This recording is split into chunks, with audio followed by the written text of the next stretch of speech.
While working as a bricklayer, the young man accidentally found a golden stone. Who knew the stone would suddenly transform into two streaks of light and rush into his eyes? The next second, he unexpectedly gained the ability to identify the value of everything in the world. His system showed the brick was worth 20 cents, and the value of all objects in front of him was clearly visible. At that moment, he was thrilled to discover a piece of lightning-struck jujube wood worth $1 million hidden in the grass. He immediately hurried over to pick it up, and with this treasure in hand, he no longer had to endure his foreman's arrogance. He quit his job right away and headed to the antique street to sell the lightning-struck wood. On the way, he passed a street vendor and subconsciously stopped. Activating his detection eyes, sure enough, he found a rare gem, a Ming Dynasty blue and white porcelain jar valued at $3 million. But instead, the young man picked up a porcelain bowl nearby and asked for the price. The vendor immediately demanded an exorbitant $5,000, saying, $5,000, take it or leave it. The young man replied, "Boss, this is just a Qing Dynasty replica. How dare you charge me $5,000? Are you trying to rip me off because you think I don't know any better?" With that, he pretended to walk away, and the vendor quickly called him back. Seizing the opportunity, the young man asked about the blue and white porcelain jar and finally bought it for just $100. After getting it, he noticed the bottom of the jar was covered in dirt, and upon asking the vendor, he indirectly learned it had been picked up from a nearby mountain. Now that he had the detection eyes, he couldn't miss this treasure hunting chance, so he took both items to an antique shop. Unexpectedly, the clerk looked down on him and told him to leave immediately, but Master Chen behind him instantly recognized both items were genuine. He hurried forward to stop the young man, scolding the clerk, "You fool! How dare you speak to a customer like that? Get out of here at once!" Master Chen then picked up the lightning-struck jujube wood, carefully inspected it, confirmed it was a top-quality material, and offered $2,200,000 more than the system's valuation of $1 million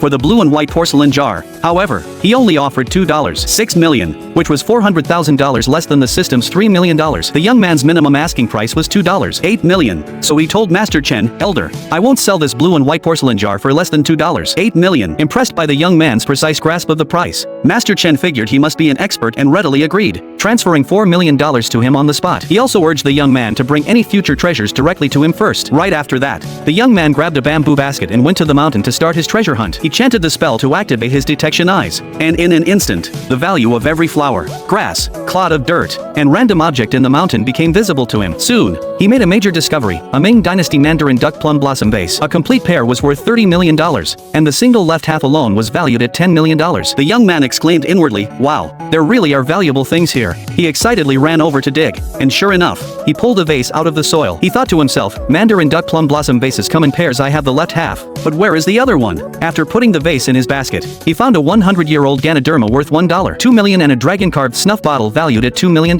which he happily added to his collection. The young man reasoned, "I can't sell all these things at once, or I'll attract jealousy. It's safer to sell them one by one." So he decided to first sell the most valuable plum blossom vase to become a multi-millionaire right away. Meanwhile, back at the antique shop, a beautiful female CEO was offering $20 million, asking Master Chen to help find the other half of the Mandarin duck plum blossom vase. But Master Chen looked embarrassed and said, "It's not that I don't want to help, but there's been no trace of the other half. Chances are it didn't survive." Just as they were feeling disappointed, a clerk suddenly reported that the young man had arrived. Master Chen immediately took the female CEO to meet him, saying, "Xiao Wang, let me introduce you. This is CEO Xia from Xia Group." The female CEO wondered silently, why is Master Chen being so polite to him? The young man reached out to shake her hand, but she ignored him. Feeling awkward, he said, "I guess I picked a bad time to come." Master Chen quickly replied, "Not at all. Xiao Wang, what brings you here today?" The young man said, "I'm here to sell a Ming Dynasty Mandarin duck plum blossom vase." The female CEO looked shocked and exclaimed, "A Mandarin duck plum blossom vase?